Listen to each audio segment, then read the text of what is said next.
En este video tutorial vamos a repasar las estructuras de repetición.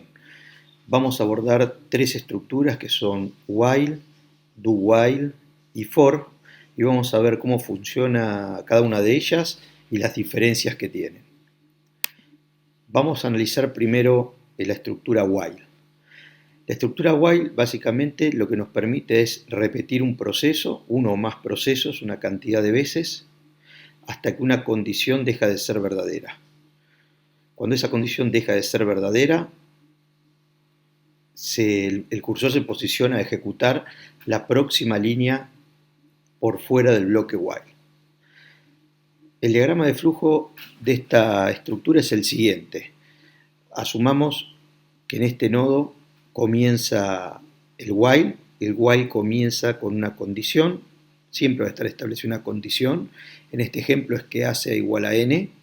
Si esto es verdadero, pasa a procesar. En este caso lo que hacemos es pedirle al usuario que ingrese una S o una N. Una vez que el usuario ingresa la S o N en la variable A, justamente este while lo que hace es evaluar lo que el usuario ingresó. Si ingresó N, se quedará dentro del proceso, y si ingresó S, finalizará. Esto visto en código tendría la siguiente estructura. El while va acompañado de la condición entre paréntesis, para nuestro ejemplo, la variable chart A, que ya está inicializada en n, y en el while preguntamos si es igual a n. Como esta condición es verdadera, se ingresa al bloque de implementación del while, que está representado por la primera llave que se abre inmediatamente después del while y el cierre de la misma. Todo eso es lo que se va a iterar o repetir. En este pequeño ejemplo, limpiamos la pantalla, incrementamos una variable n que es de tipo entera y estaba inicializada en 0. Si n es igual a 1, mostramos una leyenda que dice que ingresó al while una vez. Si n supera 1, vamos a mostrar una leyenda que dirá también las veces que ingresó al while. Lo que cambia es la palabrita vez por veces, e inmediatamente con posterioridad a esa evaluación se indaga con el usuario para que ingrese en la variable A una S si desea salir o una N si desea permanecer. Asumamos que ingresa una N. Aquí donde termina el while, el puntero de ejecución retoma evaluar. Como se da cuenta que es N, vuelve a ejecutar. Si hubiese ingresado el usuario una S, cuando se evalúa la condición y se determina que S es distinto de N, por lo tanto esta igualdad no se da, es decir, esta evaluación va a dar falsa, el puntero de ejecución viene a la primera línea por fuera del bloque de implementación. Esto mismo lo podemos ver en código. Lo ejecutamos.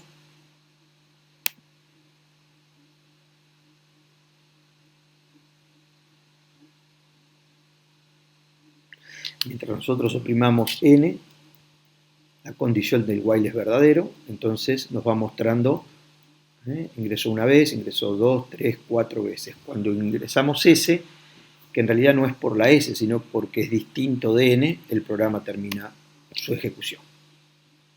Otra manera de utilizar el while es usándolo en forma de while anidados. While anidado no es ni más ni menos que un while dentro de otro while. En este ejemplo, el programa lo que hace es indagar al usuario cuántos asteriscos desea imprimir. Acá está el while que tenemos en la parte más interna de nuestro código. ¿Por qué digo en la parte más interna? Porque está abarcado por el while este que es más genérico. ¿Sí? Entonces, este while se va a ejecutar tantas veces como el usuario haya querido imprimir asteriscos. En este caso, el usuario ingresa la cantidad de veces en N1 y nosotros vamos contando la cantidad de asterisco que colocamos en la pantalla con N2. Por eso la condición del while es que N2 sea menor a N1. Cuando termina de hacer este proceso, se le indaga al usuario si quiere salir sí o no y usamos las mismas lógicas anteriores. Si aprieta N, se queda dentro, vuelve a comenzar y le pregunta al usuario cuántos asteriscos quiere imprimir, y si ingresa S, esta condición se hace falsa, con lo cual el while viene a la primera línea después del bloque de implementación. A la izquierda podemos ver el diagrama de flujo correspondiente. Toda esta primera parte vemos que es igual. Lo que ocurre es que dentro del flujo de procesamiento del sí aparece otro while, que es el while anidado, y cuando ese while anidado termina de ejecutarse, vuelve al while principal hasta que el while principal deje de hacer lo que hacía y salga. Esto visto en código, podríamos observar cómo funciona el programa. Muy bien.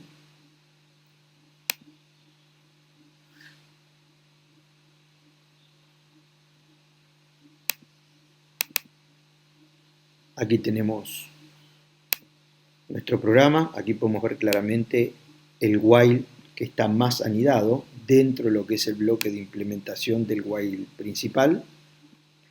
Y si pedimos que se produzca la ejecución, vamos a ver como primero entra el while principal, luego va a preguntarme cuántos asteriscos quiero imprimir, se queda en el while anidado, y finalmente cuando termina el while anidado pasa a la pregunta si deseo salir del programa o no.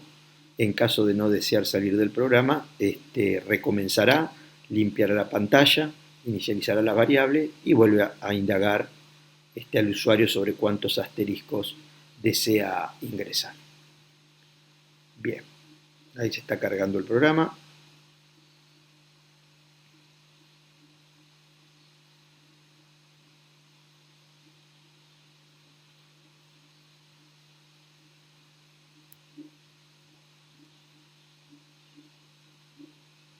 Vamos a suponer que queremos imprimir 10 asteriscos. Ahí están los 10 asteriscos e indaga. Si le digo que no, vuelvo a entrar, 5 asteriscos, y así hasta que en algún momento oprimo una S, por ejemplo, y termine el programa. Estos son whiles anidados. Hay una estructura muy parecida al while anidado que se llama do while. Y es la que vamos a analizar a continuación. Y la diferencia fundamental que hay entre un while tradicional como el que vimos y un do while es que el do while, la evaluación la hace al final del bloque de implementación. Como dice aquí el texto, dice que la estructura do while es similar al while, pero en while la condición de continuación de ciclo se prueba al principio del mismo, antes de ejecutarse los procesos. En lugar de eso, en do while, la prueba de condición de continuación de ciclo se hace al final del ciclo, ¿sí? Por lo tanto, al menos una vez se van a ejecutar los procesos. La sintaxis es muy similar, pero empezamos con un do, vienen todas las instrucciones de proceso y finalmente cerramos con un while y la condición. El diagrama de flujo, en este caso, es similar, pero si recordamos el while, aquí al principio había una evaluación. Ahora aquí no hay ninguna evaluación. Esto representaría el do, vienen los procesos, se evalúa al final y se decide si se vuelve al do para que comience todo de nuevo o se sale o finaliza. En este caso, si hacemos una rápida comparación entre el while y el do while, vamos a ver que en el while, cuando comienza la instrucción while, tenemos la evaluación y vienen los procesos. En cambio, en do while tenemos los procesos y al final la evaluación. Entonces, estos procesos sí o sí, al menos una vez, se van a realizar. Ambos tienen evaluación, cambia el lugar, uno al principio y otro al final, y por el resto funcionan de manera similar. En este caso vamos a analizar un ejemplo que va a calcular el factorial de un número, y hasta que no le digamos que queremos parar, mientras le digamos que no queremos salir con una n, vamos a seguir calculando el factorial del número siguiente. Bien, vamos a ver cómo se ve en código esto. Bueno, el factorial me dice de 1 es 1, ejecutó por primera vez el proceso.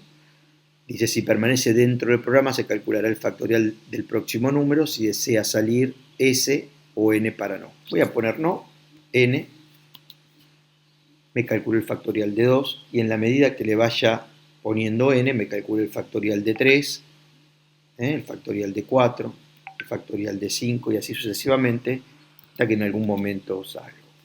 Si miramos el código, podemos ver claramente cómo cuando comienza la estructura, ¿sí?, no hay condición. La estructura es todo lo que está entre la llave que se abre posterior al do y que se cierra antes del while. Aquí no hay condición, o sea que el programa va a entrar y va a ejecutar.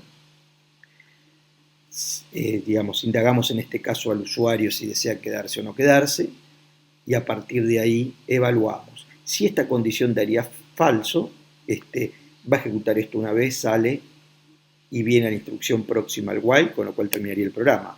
Si esta evaluación da verdadera, ¿sí?, lo que hace es el flujo de ejecución retomar inmediatamente después del do y recomenzar el cálculo. Así funciona la estructura do-while. Bien, veamos ahora la instrucción for. La diferencia grande que existe entre el for y las estructuras que vimos hasta el momento es que el for se usa cuando conozco la cantidad de veces que deseo iterar. En la sintaxis del for vamos a encontrar la palabra for y entre paréntesis 3 valores. La declaración de la variable y su inicialización, la condición que va a hacer que el for deje de operar y cómo se va a ir incrementando la variable que declaré en el primer parámetro del for, que normalmente se llama contador. En este caso se va a ir incrementando de 1 en 1 porque vemos que dice i más más. Entonces, ¿cómo funciona el for? El for declara la variable, evalúa que eso sea verdadero y va a ejecutar todas las piezas de código, ¿sí?, todos los procesos que tenga, y cada vez que itera o retoma, aplica este contador, que en este caso es sumarle 1 ahí, podría ser sumarle 2, sumarle 5, aplica este contador y reevalúa. Si eso sigue siendo verdadero, vuelve a ejecutar, y si eso es falso, se posiciona el puntero de ejecución por debajo del cierre de la llave del bloque de implementación for. En este caso, si miramos el código, hay una instrucción for que plantea inicializar una variable x en 0, incrementarla de a 1, y la condición de salida, o mejor dicho, la condición de iteración va a ser que x sea menor o igual a 10. De 0 a 10 hay 11 números, o sea, esto se va a iterar 11 veces, y por cada vez que itere va a imprimir un asterisco en las posiciones, columna, fila que se indican aquí. Para los que no están usando la librería de cabecera del curso, pueden reemplazar posición cursor por set cursor position, que sí lo habíamos visto, y van a obtener el mismo resultado. En este caso, cuando x vale 0, la posición del cursor en términos de columna para la primera instrucción del bloque de implementación va a ser 30, porque 30 más 0 es 30, y la fila 10 porque 10 más 0 es 10, y ahí pone un asterisco. Mientras que para la segunda instrucción, 40 menos 0 es 40, 10 más 0 es 10, y pone otro asterisco. Es decir, que en la fila 10, columna 30 y 40 van a aparecer asteriscos. Cuando itera e incrementa y en 1, perdón, x en 1, x valía 0, x se le suma 1, con lo cual ahora x pasa a valer 1. Se evalúa si 1 es menor o igual a 10, eso da verdadero, ingresa, y ahora en la columna 30 más 1 sea 31, y en la fila 10 más 1 sea 11, imprime un asterisco. Se movió una fila para abajo y una columna a la derecha. Mientras que la segunda instrucción hace 40 menos 1, se mueve una columna a la izquierda, o sea, la 39, y en la misma fila 11 imprime otro asterisco. Si nosotros observamos el resultado, de ir moviéndose fila a fila, la primera instrucción mueve una columna para la derecha y la segunda una columna para la izquierda, vamos a ir obteniendo el dibujo de esta X en pantalla. Y para eso se usa la instrucción for. Es importante destacar algunas similitudes y diferencias con el while. En el caso del while, las variables en general se declaran por fuera de la estructura del while. En el caso del for, están incluidas en el for. De hecho, la misma estructura del for hace la declaración y la inicialización de la variable que se usa. Coinciden en que ambas tienen una condición de entrada. Y luego, el while, en general, o calcula un valor el proceso o lo ingresa el usuario, y ese valor es parte de la evaluación que establece la condición de iteración. En el caso del for, se establece un contador, y ese contador es el que interviene en la condición de salida. Bien, así llegamos a tener tres estructuras de repetición que nos permiten iterar código, es decir, ejecutarlo más de una vez: while, do, while y for. Forzando un poco cada uno de ellos podemos hacer cosas similares, pero con la práctica uno se da cuenta cuál es el escenario donde conviene aplicar uno u otro por un tema de comodidad, sobre todo de programación. En general, cuando conozco la cantidad de veces que se va a iterar, utilizo el for, y cuando la cantidad de veces depende de una condición, utilizaré while o do while. Si necesito que al menos se ejecute una vez el código, o sea, asegurarme que una vez pase por aquí, por los procesos, voy a usar do while. Y si no, si quiero que se evalúe desde la primera iteración, a riesgo de que no se ejecute este código, porque ya en la primera evaluación la condición es falsa, utilizaré while. Bueno, espero que se haya entendido las estructuras de repetición en lenguaje C, y nos vemos en la próxima.